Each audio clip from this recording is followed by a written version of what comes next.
Hello class, my name is Alex Craig. I'm your teacher for Turnkey 1101. As the saying goes, those who can't do teach, but that's not the case here. Bought my first rental property in 2006. Fast forward to 2023, we have over 200 doors. We manage over 1,000 doors, and we've done over 1,000 real estate transactions. So today's first day of class, what we're going to learn about is the power of leverage and how that can reduce your risk and make your investment more passive. So the example we're going to roll through is what we call a turnkey deal. That's what my company sells. And then versus a non-turnkey deal. That's anything that's, let's just say you're working with a realtor and they've got a listing and you're going to buy something from a individual that's not the owner of the property. So like I said, what we try to do is reduce risk, and leveraging is a great way to put the risk back on the bank. So let's go through a couple examples of a turnkey deal and that non-turnkey deal. So if you followed us long enough, you know that we replace all of the items that need to be replaced so that you're not having any CapEx expenses, call it the first 7 to 10 years. So let's go through a purchase price of ours, $125,000, down payment of $31,250, closing cost of $5,000, out-of-pocket cost of $36,250. Cash flow on that is $285 a month. So let's go through the non-turnkey deal. Let's just say, hey, you get it for $110,000. That's about what we see if you're getting what I'm going to call like a used property from an agent. Down payment, $27,500, closing cost $5,000, and out-of-pocket cost $32,500. So $4,000 more out-of-pocket to get a turnkey deal that's been renovated from top to bottom. So cash flow on this deal is $285. Cash flow here about $340. That's a big difference. That is $65. Seems like a lot. Well, we manage, like I said, we manage homes, over 1,000 homes for a lot of our turnkey clients and for clients that bring this type of deal with us. Typically what we see is the honeymoon period on this deal is pretty short. The reason it's sold at $110,000 is there's usually some deferred maintenance items.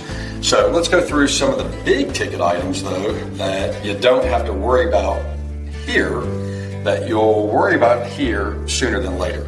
So on a roof, you're getting $65 a month cash flow, but that roof is $7,000. That $7,000 roof is 21 months of cash flow. But when you buy a property turnkey, it's already in that price. That $7,000 roof costs you $1,750. Sewer lines, these things go out, especially if you bought a property before, call it 1965. They will go out. They're expensive. 18 months of cash flow, but if you buy it in the house, $1,500. And you go through here and we see HVAC, 19 months of cash flow, hot water heater, 4 months of cash flow, and vinyl plank flooring. Very few properties we see through this model, usually a lot of carpet. Lieutenant Turn, if you've watched our last video, you'll know that carpet doesn't last very long, so you'll end up putting vinyl plank in anyways. That's $3,000. These are all cost in this model out of your pocket that you'll be paying along the way.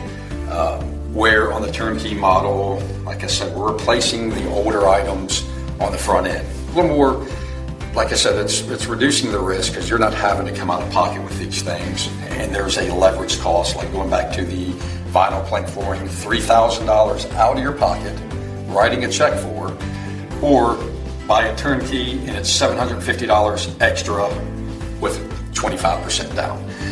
So, and on top of all of that, you've got other things. So it's not just that these things could happen. They can and they will. But then you've got other things going on with your rental. You've got a vacancy. You've got an eviction. And if you got enough properties, like I said, we got over 200 doors. It happens. Good screening definitely reduce that risk. And that's one of the services of what we do is in property management to reduce that risk through tenant screening. And then routine maintenance. So what we see a lot here is investors kind of get in gung-ho, and then the baggage of the rental property becomes overwhelming, and it's really hard to build a portfolio when you're having to spend big ticket things out of pocket and trying to build your portfolio as opposed to having all of these things built into the price. So for longevity of trying to streamline your cash flow, make it a more passive investment, because most of our clients this is not what they do. They're doing other things, doing other great things, such as working in IT or the medical field or what have you. And we've got one client who's a Grammy Award-winning artist. So this model allows a little more passive, relaxed, peace of mind investment. So that's basically what we're going to talk about today, and that's kind of what we covered today, the first day of class of Turnkey 1101. It's just reducing the risk, because you could get all of these items, vote into your price. And something else to talk about, this $7,000 roof 3 years ago was $5,000. This HVAC system 3 years ago was $5,000. So the price of things go up, and the price of these items to get replaced may go up faster than your rents go up. So while it does look nice that you're getting a little bit more cash flow, the out-of-pocket expenses and cutting these checks can be very demoralizing as an investor. And me personally, if the bank's going to give you, if you're going to put 25% down and be able to put all these things in here, that's what I would rather do too. So is there any questions from the class? Aaron in the back, yes. Why did I put 25% down? Yeah, you can put 20% down, that's fair. I would say in a low rate environment, 20% makes sense, but as rates have kind of trickled up, we do recommend putting down 25% to make the numbers work a little bit better. The cash on cash is actually a little bit better in most cases. With 25% down, you'll get more cash flow, and the more cash flow you get, to sustain the property so you're not having to reach back in your pocket, a little more peace of mind. Any other questions? D-Nice in the back. All right, so yeah, 25% down. That's what we're recommending as rates are higher. But one of the great things about real estate investing is as the property appreciates, let's say in 5 to 7 years, the rates drop down to 5%. Yes, I would recommend at that point refinancing, taking your cash out of the property, that is tax-free, and then enjoying that lower rate. Your rents will have gone up, and you will have enjoy a higher cash flow and getting some of that initial investment out of your pocket. I think that's all the questions for today.